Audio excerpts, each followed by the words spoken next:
আজাদারও আমাদের ভুলে গেলে চলবে না। 1400 বছর আগের কথা, যখন সন 61 হিজরি 10ই মুহররমে কারবালার মরু প্রান্তরে নাম তো অনেক ছিল, কিন্তু ওই নাম কাজে আসে না যখন নামের ভিতরে নিজের কিরদার খারাপ হয়ে যায়।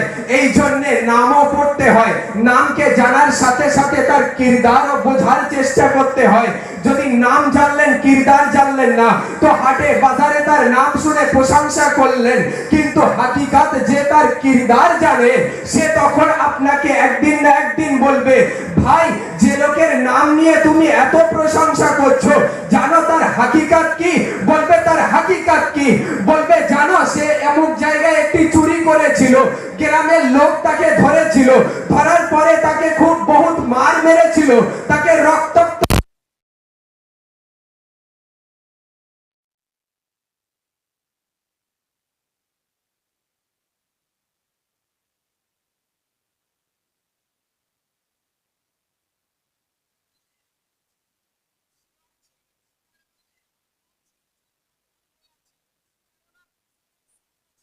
কিন্তু দুনিয়া ওই নামের প্রশংসা, ওই নামের আজমত খুঁজে পেয়েছে।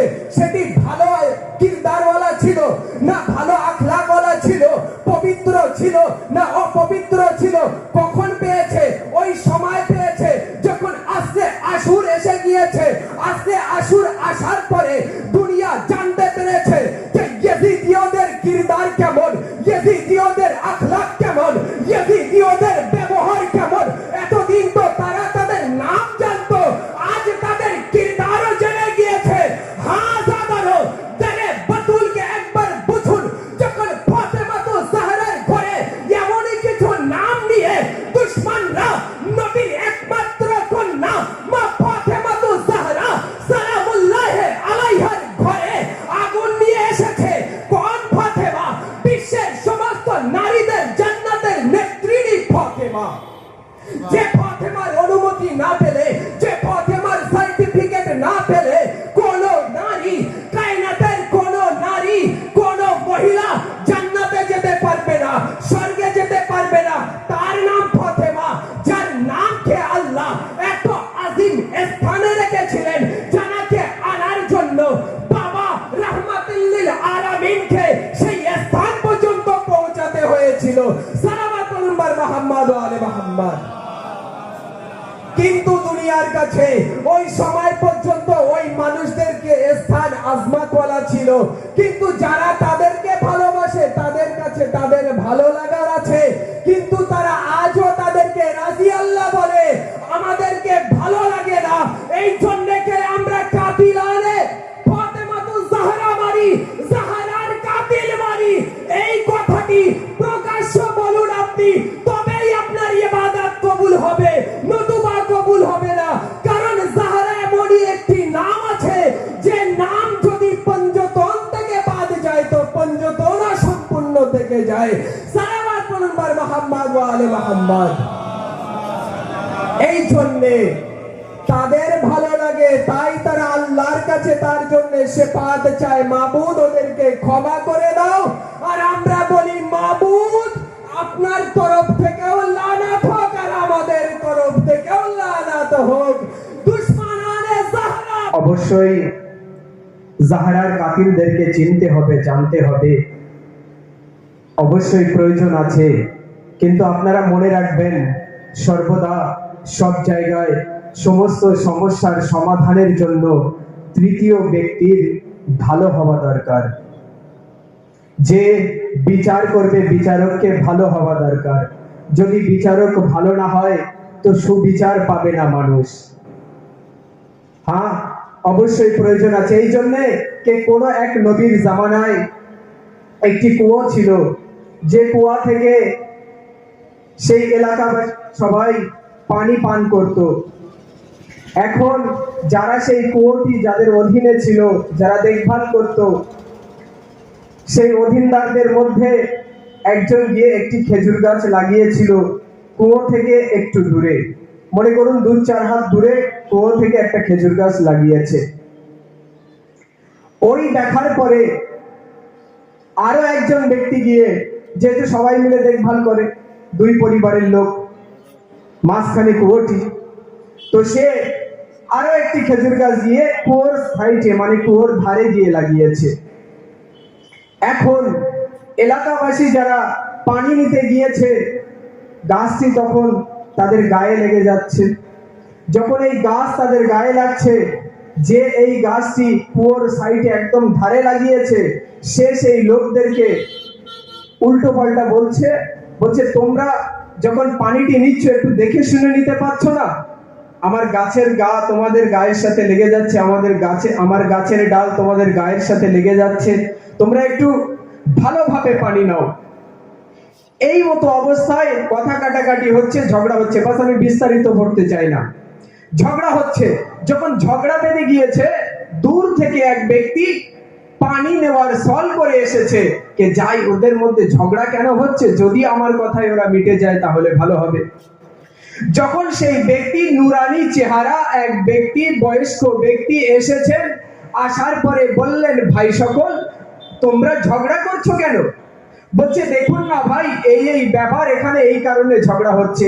আমি গাছটি দূরে লাগিয়েছি, কোনো সমস্যা হচ্ছে না, সবাই পানি নিচ্ছে, চলে যাচ্ছে, কিন্তু আমার যে ভাই আছে, ওই ভাই এসে কুয়োর ধারে একদম গা ঘেঁষে গাছ লাগিয়েছে।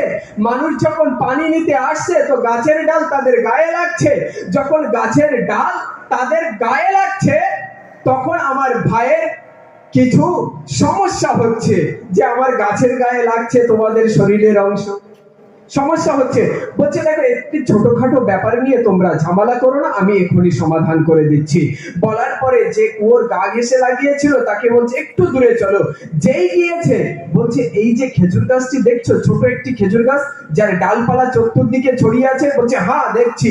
বলছে, এই খেজুর গাছের একদম গা ঘেঁষে তুমি ঘোরো। যেই বলেছে খেজুর গাছের গা ঘেঁষে ঘোরো, তখন আর এই ব্যক্তি ঘুরতে পারছে না। কেন না, ডালপালা তো ছড়িয়ে আছে অনেক দূর, তাহলে এই ব্যক্তি এই খেজুর গাছের গা দিয়ে কিভাবে ঘুরবে? যখনই সে খেজুর গাছের গা দিয়ে ঘুরতে যাবে, তখন এই ডালপালা তার যে কাঁটাগুলি আছে তার শরীরে গিয়ে লাগবে, অতএব সে ঘুরতে পারবে না। আবার তাদেরকে পুনরায় কুয়োর ধারে নিয়ে আসলেন, আর নিয়ে আসার পরে বললেন, কে দেখো ভাই সকল, তোমরা ঝগড়া করো না, সমস্যা বাড়িও না, তাতে ক্ষয় তোমাদের হবে, জয় হবে না। যদি তোমরা নিজেদের ভিতরে ভেদাভেদ ভুলে জয় আনতে চাও, তাহলে তুমি তোমার গাছটি একটু দূরে লাগাও, তাহলে তোমাদের মধ্যেও সমস্যা হবে না, এলাকাবাসী ভালোভাবে পানি নিতে পারবে, তাদের মধ্যেও কোনো সমস্যা হবে না। ভাই সকল, দুনিয়াবাসী, মাইকের আওয়াজ যত দূর যাচ্ছে, এই কথাটি মনে রাখবেন, তৃতীয় ব্যক্তির ভালো হওয়া বহুত জরুরি। যদি তৃতীয় ব্যক্তি ভালো না হয়, তো সমস্যার সমাধান জীবনেও হবে না। আসুন আমি পড়বো, কিন্তু সময় নেই। মাওলানা সাহেবকে আওয়াজ দিয়ে বার মোহাম্মদ ওয়ালে মোহাম্মদ সালাওয়াত। কিছু চরিত্র, বাস 4 লাইন শুনবেন। কে আছে কিছু লোক যারা কিছু লোককে বলে ভালো, আছে কিছু লোক যারা কিছু লোককে বলে ভালো। বইয়ের কথা বলছি, আপনি যদি চান তো আপনাকে খুঁজে বার করে দেবো, হয়তো ছন্দ আকারে লিখেছি, তাই খুব ভালো লাগছে শুনতে। কে আছে কিছু লোক যারা কিছু লোককে বলে ভালো, আসলে ওরা জানে না তাদের চরিত্র কালো। আসলে তারা জানে না ওদের চরিত্র কালো, যার থেকে শিখলো ওরা ইসলামের নীতি আদর্শ, যার থেকে শিখলো ওরা ইসলামের নীতি আদর্শ, ওরা সেই নবীকে বলে পাগল, কাজ করে না ভালো। বলছে নবী কাজ করতে পারে না ভালো, নবীর ব্রেন কাজ করে না ভালো, তাহলে কত বড় বুদ্ধ এরা। আসুন আমি আপনাদের সম্মুখে মজলিস পড়ার জন্য, প্রথম মজলিস আজকের, তো মজলিস পড়ার জন্য আওয়াজ দিচ্ছি। গদিরে খুমের ময়দানে রাসূলুল্লাহ আলীকে দিয়েছিলেন, জনগণকে আলীর বেলায়াতকে দিয়েছিলেন। তো যারা যারা আলীর বেলায়াত, মন দিয়ে শুনবেন এই কথাটি, বাস বহুত গুরুত্ব রাখে আজাদারও। জাকিরে আহলে বাইত তিনি মেম্বারে বসে বলছেন, কে দিল থেকে যে জিনিস নেওয়া হয় তার গুরুত্ব বেড়ে যায়, তার সম্মান বেড়ে যায়, তার মর্যাদা স্থান বেড়ে যায়। মানুষ সব সময় চেষ্টা করে এই জিনিসের জন্য কোনো ক্ষতি না হয়ে যায়। বলছে कि 18 জিলহিজ গদিরে খুমের ময়দানে যখন রাসূলুল্লাহ আলী আলাইহিস সালামকে দিয়েছিলেন জনগণের মাঝে কে আজ থেকে আলী, যেমন তোমরা আমাকে মাওলা মানছো, তোমরা আজ থেকে আলীকে মাওলা মানো, আলী সমস্ত কায়নাতের সবার মাওলা। বলছে জাকির কে যারা যারা ওই সময় আলীর বেলায়েত, আলীর ভালোবাসা, আলীর মহব্বত, আলীর বেলায়েত, আলীর মহব্বত, আলীর ভালোবাসাকে নিজের মন থেকে, নিজের অন্তর থেকে, নিজের দিল থেকে নিয়েছিল, তারা জাহরার ঘরে আগুন দেয়নি। কিন্তু যারা ওই সময় নবীর সম্মানকে বজায় রাখার জন্য, নবীর স্থানকে বজায় রাখার জন্য, নবীর কাছে নিজে যেন ছোট না হয়ে যায়, নবীর কথাকে রাখার জন্য যারা শুধু নবীর কথায় হ্যাঁ বলতে হয় তাই বলেছিল, যারা নবীর কথা রাখতে হয় তাই জন্য আলীর হাতে বায়াত করেছিল, বলছে কে তারাই জাহরার ঘরে আগুন দিয়েছিল। সালাওয়াত পয়গম্বর মুহাম্মদ ওয়া আলে মুহাম্মদ।